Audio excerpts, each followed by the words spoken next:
Having explained to you all how expected value is always changing, and that it's our job as traders to constantly be handicapping our trading decisions, we can now get into the topic of trading around a core position.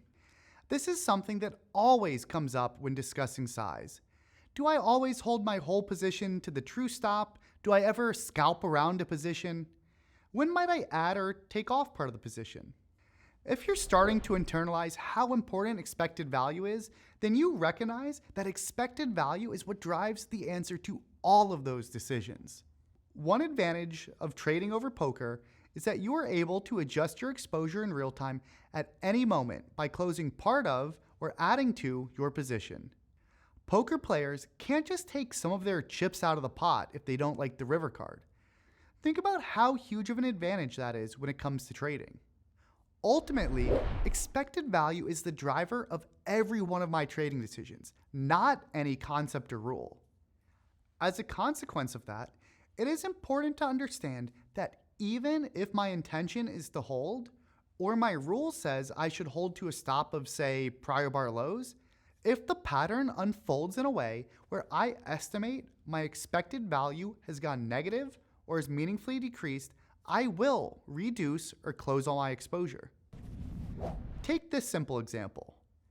If I am long and a stock capitulates higher in an unsustainable fashion, rather than giving to prior bar lows, I might be selling some or all of it intra-bar, especially if I'm highly confident the stock will pull back and retrace from there.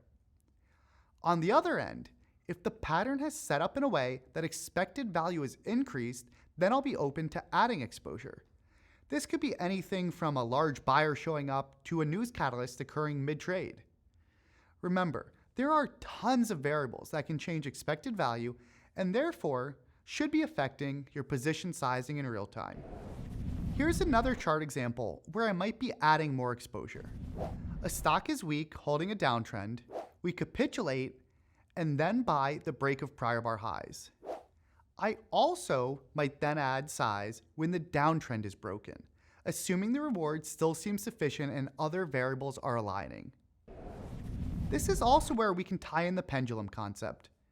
There are times where we might not be fully capitulating to the upside or downside, but the pendulum is stretching beyond an equilibrium where a retracement is becoming increasingly likely.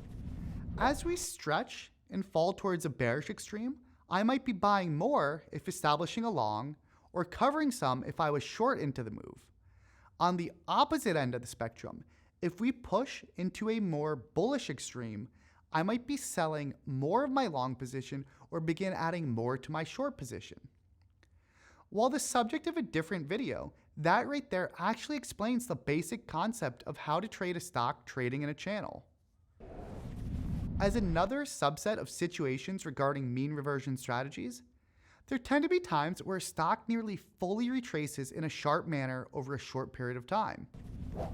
If, for example, a stock has retraced 80% or 90% of a move, I often don't feel the need to stick my neck out for that final 10% or 20% because the expected value often isn't as good anymore.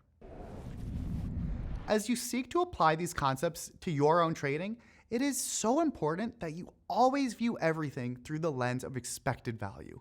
Not a single concept I ever teach supersedes expected value as mentioned in the first video I did. In order of importance, risk management comes first to protect yourself, but then every decision seeks to maximize expected value over time. Trading truly does come down to prudently allocating capital to the places with the best expected value over the long run.